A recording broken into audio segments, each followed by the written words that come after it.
Hi everyone, welcome back to Mitchell Makes Vids. Today we are covering PMGC Holdings, ticker ELAB, ELAB.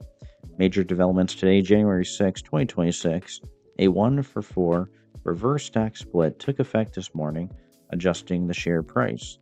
As of mid-morning trading, ELAB is at approximately $7.26 after opening at $9.50 with a high of $9.59 on robust volume exceeding 1 million shares.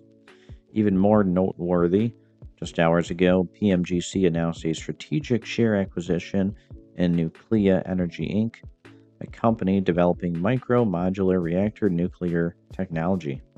This follows recent moves into aerospace and signals the company's evolution from its ELAB Labs roots in biopharma and aesthetics into a diversified holdings platform. ELAB remains a high volatility small cap name with market cap around $6 million, worth monitoring closely. This is not financial advice. Always do your own research. If you found this update helpful, like, subscribe to Mitchell Makes Vids, and comment your take on ELAB below. See you in the next one. Guys, check the links in the video description below. Make some cash. Become a member of my YouTube channel today.